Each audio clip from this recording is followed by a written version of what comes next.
لە ماوەی هەفتەیەکدا سەرۆکی هەرێم و سەرۆکی حکومەتی هەرێمی کوردستان لەسەر ڕیفراندۆم لێدوانی دژ بە یەک دەدەن. مەسرور بارزانی سەرۆکی حکومەتی هەرێمی کوردستان لە ئەمیانی چاوپێکەوتنێکدا لەگەڵ کەناڵی فرانس 24 فەڕەنسی دەڵێت بە دڵنیاییەوە ئەنجامدانی ڕیفراندۆم هیچ هەڵە نەبوو. لە وەڵامی پرسیاری پێشکارێکی فرانس 24 کە دەپرسێت ئایا کات و شێوازی ئەنجامدانی ڕیفراندۆم هەڵە بوو یان نا، سەرۆکی حکومەتی هەرێم دەڵێت بە دڵنیاییەوە نەخێر، هیچ هەڵە نەبوو. پێش هەموو شتێک ئێمە ڕیفراندۆممان بۆ ئەوە ئەنجامدا تا بزانین خەڵکی خۆمان چی دەڵێن.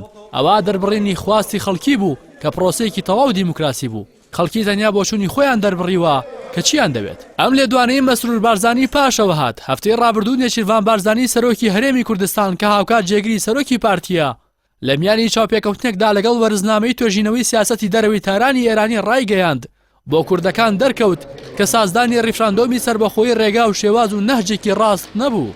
ئەم سیاسەتی سربەخۆ خوازیە لە ئێستادا شتێکە کە قابلی بەدیهاتن و ئەنجامی نییە. هەر لەو چاوپێکەوتنەیدا مەسرور بارزانی دەڵێت ڕیفراندۆم بۆ ڕاگەیاندنی سربەخۆیی نەبوو، چونکە کوردستان بەپێی یاسا بەشێکە لە عێراق و ئێمە هیچ کات سربەخۆییمان ڕانەگەیاندبوو. ئەم قسەی سەرۆکی حکومەتی هەرێم لە کاتێکدایە کە لە کاتی بانگەشە بۆ ئەنجامدانی ڕیفراندۆم بەرپرسانی باڵای پارتی و سەرۆکی پێشووی هەرێم لە ئاوتارەکانیاندا جەختیان لەوە دەکردەوە کە ڕیفراندۆم بەشێکە لە دۆسی سربەخۆبوونی هەرێمی کوردستان و پرۆسەیەکی بەردەوام دەبێت.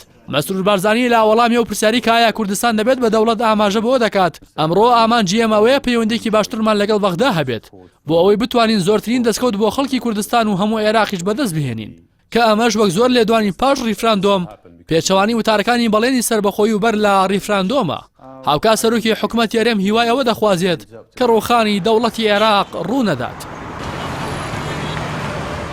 جێ ئاماژەیە لە 25 ئەیلولی ساڵی 2017 زۆرینەی حیزبەکانی هەرێمی کوردستان جگە لە کۆمەڵی ئیسلامی و بزوتنەوەی گۆڕان پشتیوانی ئەنجامدانی ڕیفراندۆمیان کردو لە ئەنجامدا ڕووداوەکانی 16 ئۆکتۆبەری لێکەوتەوە کە لە سەدا پەنجاوێکی خاکی هەرێمی کوردستان ڕادەستی هێزە عێراقیەکان کرانەوە و هەرێمی کوردستان ڕوبەڕووی گەورەترین قەیران و گەمارۆ بوویەوە کە لە دوای ساڵی 1991ەوە قەیران و گەمارۆیەکی بێوێنە بوو. هەرەو کاتی سەرکردەکانی بەڕێوەبردنی ڕیفراندۆم هەرێکیان هۆکاری شکستەکەی دەخستە پاڵەوی دیکەیان. لە ئێستادا و پاش تێپەڕبوونی زیاتر لە 2 ساڵ بەسەرە و ڕووداوەدا لێدوانە دژبەیەک و پێچەوانەکانی بەرپرسانی ڕیفراندۆم بەردەوامە.